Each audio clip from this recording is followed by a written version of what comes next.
So here is 33 ways a degenerate system behaves like a supremacy and why the cure is to prove it's rotten, not superior. Oh boy, can you hear the cool breeze? So I'm going to keep each reason first sentence, how it acts like a supremacy. Second sentence, why exposing its degeneracy is the antidote. Okay, you want me to do that again? So I'm going to give you 33 reasons why degeneracy acts like a supremacy and why exposing its degeneracy is the antidote. Isn't that simple? Okay, let's give 33 key examples, okay? Number 1. It claims inevitability. So, number 1. It claims inevitability instead of arguing merit. Supremacy says this is just the way things are. When you prove that its outcomes are produced by specific avoidable harms, you show it's not inevitable, it's just bad engineering and cowardice. Number 2. It masquerades as standards. Okay, so supremacy dresses bias up as best practices and professionalism.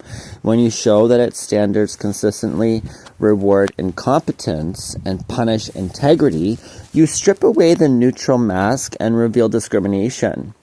Number 3, it calls itself order. Supremacy brands itself as the force holding chaos at bay.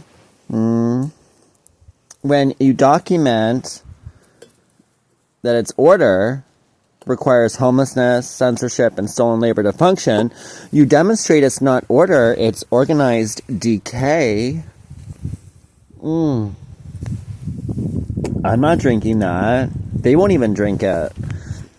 So it hoards status symbols to hide moral poverty. This is number 4. It hoards status symbols to hide moral poverty.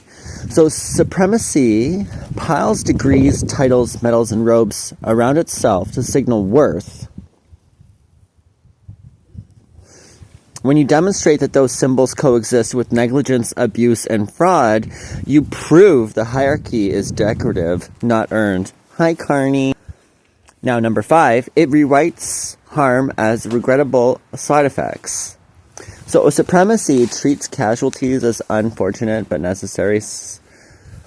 unnecessary. No. Supremacy treats casualties as unfortunate but necessary collateral.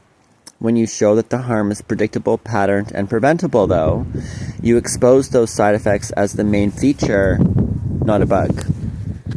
So number 6, it gatekeeps language.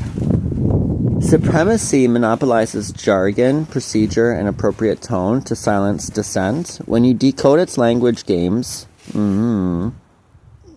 not that hard, and show the content is empty or contradictory, its superiority collapses into word magic. All you gotta do is show me the money, baby. And if they don't, then it's all talk. So number 7, it confuses comfort with virtue.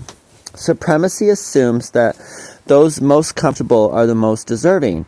When you demonstrate that comfort was bought through extraction and suppression, you reveal comfort as evidence of complicity, not moral worth. Sorry, you don't get into heaven for being comfortable. Now, number 8, it weaponizes stability. Supremacy says if we change everything, we'll fall apart. When you show that what's actually falling apart is lives, ecosystems, and public trust under the current rules, it becomes obvious that not changing is the real catastrophe. Number 9, it frames dissent as pathology. Supremacy labels critics angry, unstable, radical. When you link those critics' warnings to later crises and confirm facts, you show that what was called pathology was actually early diagnosis. Number 10, It sells scarcity to justify hoarding. Ugh. Supremacy claims there isn't enough safety, wealth, or care to go around.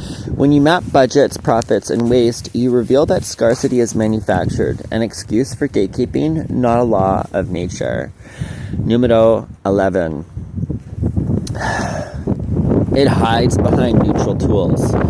Supremacy claims algorithms, markets, and procedures are impartial. When you show consistent bias in who is flagged, denied, or erased, you prove the neutral tools are just automated prejudice. Okay. Hi, Substack. And every other sold-out platform, including this one, TikTok. Number 12. It moralizes success. Supremacy says if we're on top, we deserve it. When you lay out the actual methods, fraud, theft, colonization, sabotage, you prove that success is not proof of virtue. It's often evidence of unpunished crime. Ooh. Number 13. It aestheticizes itself as civilization. A lot of these are repeated self-proclaimed saints. Now, supremacy points to buildings, uniforms, and etiquettes as proof of being civilized. When you contrast that with cages, camps, poisoned land, and discarded people, you expose that civilization here is cosplay over brutality. 14. It demands gratitude from its victims. Supremacy insists the harm should be thankful for crumbs. When you show how much was taken compared to what was given, gratitude flips into reasonable claim for reparations. No, I will not be happy with the cake. I will not have my enriched bread, thank you. Any proof of a feudal society is the enriched white bread. Number 15. It remains domination as protection. There's a good one. Savior complex. Supremacy claims it's protecting the public, children, culture, etc. When you demonstrate that its protection consistently targets the already vulnerable and shields the powerful, protector is revealed as predator branding. Number 16. It calls extraction opportunity. Supremacy points to low-wage gigs, unsafe housing, and exploitive platforms as chances to get ahead. When you trace who profits and who is trapped, you show that opportunity was just a rebrand for resource mining. Number 17. It cloaks fear as prudence. Supremacy masks its terror of real change as caution and due diligence. When you show how much evidence is ignored and how urgent the harms are, you expose caution as cowardice, not wisdom. Number 18. It feeds on manufactured confusion. Supremacy survives by keeping everything too complex for ordinary people to follow. When you untangle the pathways and show simple cause and effect, the mystique evaporates and culpability becomes obvious. Number 19.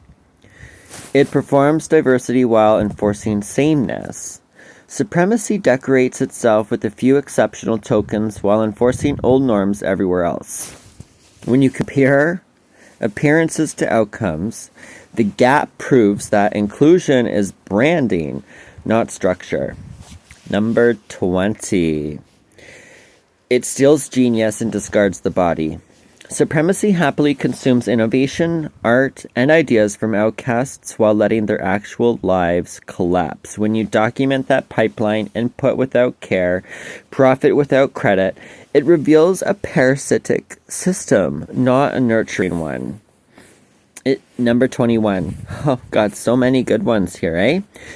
It hides behind the average citizen. Supremacy claims to speak for ordinary people. When you show how many ordinary people are starving, sick, censored, or over-policed, their imagined average is exposed as a mask for small, protected class. Number 22. It weaponizes time. Drags processes out until victims die, give up, or lose capacity. When you chart the delays as coordinated pattern, time itself becomes evidence of abuse, not just bad luck or understaffing. Number 23, it calls domination tradition.